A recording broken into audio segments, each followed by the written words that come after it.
अस्सलाम वालेकुम students, welcome back to the channel mathematics by Arif Panjwani. Exercise 3.4 ही कंटिन्यू कर रहे हैं। आज हम क्वेश्चन नंबर 13 कंप्लीट करेंगे। लास्ट हमने क्वेश्चन नंबर 3 किया था। इससे पहले हमने टाइप 4 और टाइप 5 से रिलेटेड जो भी क्वेश्चन है वो कंप्लीट किए थे। क्वेश्चन 3 में इम्प्लिसिट एक्सप्लिसिट फंक्शन के बारे में डिस्क्राइब किया था और उसकी तरीके इम्प्लिसिटी टाइप के फंक्शन को हमने सॉल्व किया था। आज हमें पास क्वेश्चन है find d y upon d x, और यहाँ पर हमें दो फंक्शन गिवन है हर पार्ट के अंदर और हमें d y upon d x find out करना है। तो अब इंपॉर्टेंट इसके अंदर ये समझना है कि इसमें से डिपेंडेंट वेरिएबल कौन सा है और किसके रिस्पेक्ट से डेरिवेटिव लेना है। पहली इक्वेशन है y equal to a sine theta. तो x जो है वो बेसिकली यहाँ पर डिपेंडेंट वेरिएबल है और थीटा जो है जिसके रिस्पेक्ट से हम डेरिवेटिव लेंगे। तो सबसे पहले हम लिखेंगे differentiate with respect to theta. तो जब हम डेरिवेटिव अप्लाई कर देंगे तो ये बन जाएगा d x upon d theta equal to, क्योंकि थीटा के रिस्पेक्ट से डेरिवेटिव लेते डी थीटा बनेगा। ए कांस्टेंट है, इसका डेरिवेटिव नहीं आएगा, साइन का डेरिवेटिव आ जाएगा कॉस थीटा, और साइन का जो एंगल है थीटा उसका डेरिवेटिव 1 ही होता है तो वो लिखने की जरूरत नहीं है। तो ये हो गई हमारी इक्वेशन नंबर 1। इक्वेशन 2 में y equal to a cos theta. अब इसका डेरिवेटिव लेंगे रिस्पेक्ट टू थीटा तो ये बन जाएगा d y upon d theta equal to a cos का डेरिवेटिव होता है माइनस साइन, और थीटा का डेरिवेटिव 1 ही होगा तो वो लिखने की जरूरत है नहीं। तो ये माइनस को हम शुरू में लिख देंगे, यहाँ से हटा के इसको शुरू में लिख देंगे, बात एक ही है, मल्टीप्लाई हो रहा है। तो ये हो गई हमारी इक्वेशन नंबर 2। अब इस सवाल के अंदर में basically d y upon d x find out करना है। तो ये दो इक्वेशंस हैं, इन इक्वेशंस को मैं डिवाइड कराऊंगा तो d y upon d x मेरे पास आ जाएगा। कैसे? मैं करूंगा डिवाइड इक्वेशन 1/2, मतलब 2 को डिवाइड कर दें आप 1 से। तो जब 2 को डिवाइड कर देंगे 1 से तो किस तरीके से लिखेंगे, d y upon d theta divide by d x upon d theta equal to minus a sine theta upon a cos theta. अब यहाँ पर होगा क्या, यहाँ पर डी थीटा कट गया तो क्या बन गया लेफ्ट साइड पे, d y upon d x, और हमें यही फाइंड आउट करना था। तो ये हो गया d y upon d x, और यहाँ पर ए से ए भी कट गया तो आ गया minus a sine theta upon cos theta. Sine upon sorry a नहीं लिखेंगे, ए ऑलरेडी कट डाउन है। तो साइन अपॉन कॉस हमारे पास बराबर होता है टेन थीटा के, तो माइनस टेन थीटा। तो ये हमारे पास एट दी एंड इसका आंसर आ गया d y upon d x का आंसर आ गया माइनस टेन थीटा। इसी तरीके से बाकी पार्ट्स करेंगे। अब पार्ट नंबर 2 है, उसको हम रिस्पेक्ट टू टी करेंगे और सॉल्व कर लेंगे, बहुत आसान है, इसको आप लोग ट्राई करें। ठीक है, मैं पार्ट नंबर 3 करवा रहा हूँ। टाइप टू पार्ट 2 जो है वो बहुत आसान क्वेश्चन है, बिल्कुल इसी तरीके से करना है, सारे पार्ट ऐसे ही होंगे। तो टाइप नंबर 3 पार्ट 3 पे मूव करते हैं।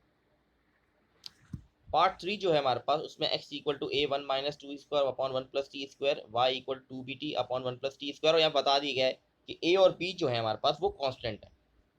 अब दोनों में फ्रैक्शन फॉर्म बनी हुई है तो मुझे डिवाइड का फॉर्मूला लगाना ही पड़ेगा। तो ये हमारे पास बन जाएगा d x upon D T, क्योंकि टी के रिस्पेक्ट से डेरिवेटिव लेंगे यहाँ पर हम। अब मैं थोड़ा डायरेक्ट जा रहा हूँ फॉर्मूले पे। ठीक है, ऑलरेडी हम डिवाइड का फॉर्मूला पढ़ चुके हैं। सबसे पहले हम v लिखते हैं,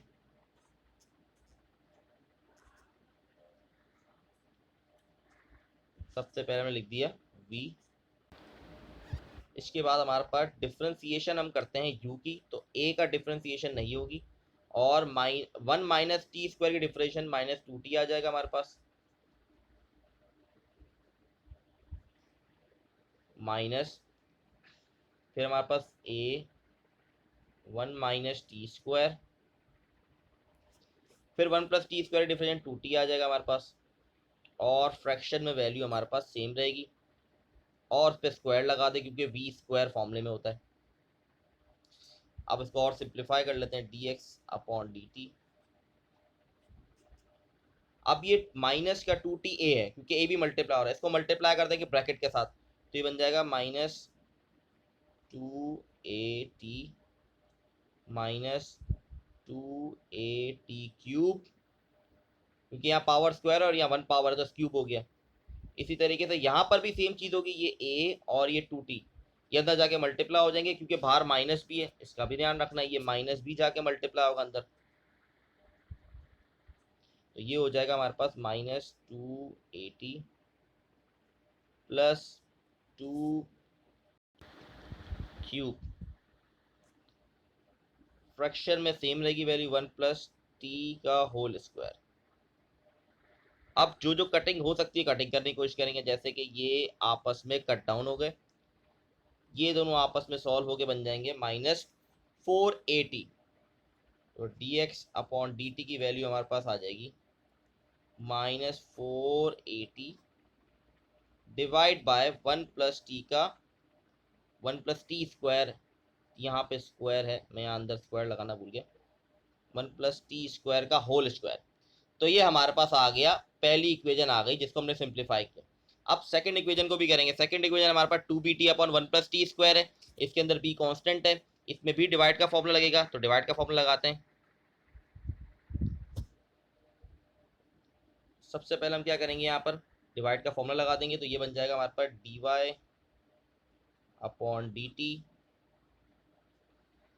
अब यहाँ पर सबसे पहले v 1 प्लस टी स्क्वायर। अब जब 2bt पे डेरिवेटिव लगेगा तो 2 और b तो कांस्टेंट है, इसको बाहर ले लेंगे, उस पर डेरिवेटिव लगाएंगे। t का डेरिवेटिव 1 होता है तो आंसर बच जाएगा 2b माइनस फिर 2bt और इसका डेरिवेटिव आ जाएगा हमारे पास 2t। नीचे फ्रैक्शन सेम रहेगा, इसको सिंप्लीफाई करते हैं। अब सिंप्लीफिकेशन का मेथड है, 2b अंदर जाके मल्टीप्लाई होगा तो 2b, और ये बन गया हमारे पास 2b टी स्क्वायर। इसी तरीके से ये बन जाएगा -4b टी स्क्वायर। नीचे हमारे पास 1 plus T square whole square. अब देखते हैं कहाँ कटिंग हो रही, कटिंग कहीं नहीं हो रही, यहाँ पर ये दोनों सॉल्व हो सकते हैं आपस में, तो इसको सॉल्व कर लेते हैं। तो ये बन जाएगा 2b, बड़े नंबर की साइन, तो 2b t square upon 1 plus T square का होल स्क्वायर। तो ये हो गई हमारी इक्वेशन 1 और इक्वेशन 2 कंप्लीट। अब इनको डिवाइड करना है, डिवाइड करने के बाद हमारे पास एट दी एंड आंसर आएगा। तो ये ऊपर वाली चीज़ें मैं इसको रिमूव कर रहा हूँ, ठीक है। पीछे हमारे पास इक्वेशन ये फाइंड आउट थी -480 upon 1 plus T square upon t square, दूसरी का 2b -2b t square upon 1 plus T square whole square. अब इस पर कॉमन भी ले सकते हैं, हम देखते हैं आगे अगर कॉमन पॉसिबल, अगर कटिंग हो रही होगी तो इसको कॉमन भी ले लेंगे, 2b कॉमन भी आ सकता है इसके अंदर। तो लेट्स सी, अब हम जा रहे हैं सिंपल इक्वेशन 2 को डिवाइड कर देंगे हम इक्वेशन 1 से। इसको क्लियर कर देता हूँ मैं यहाँ पर, ताकि इसको हम कर सकें, कंप्लीट कर सकें सवाल को।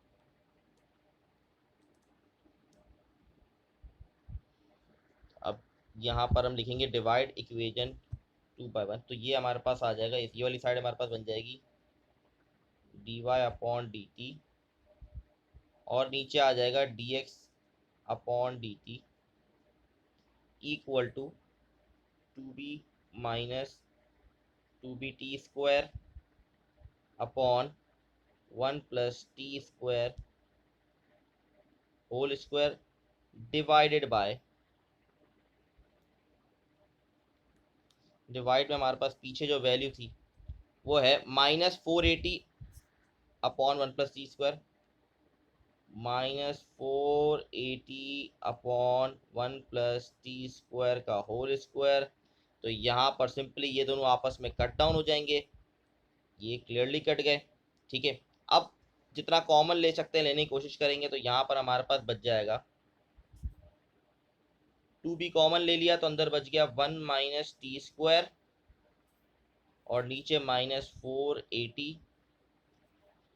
अब यहाँ पर कटिंग जितनी हो रही है नंबर की वो कट कर लेंगे हम, 2 1 जा 2 2 जा, और कोई कटिंग पॉसिबल है नहीं, तो यहाँ पर b 1 minus T square upon -80, ये आ गया हमारा फाइनल आंसर।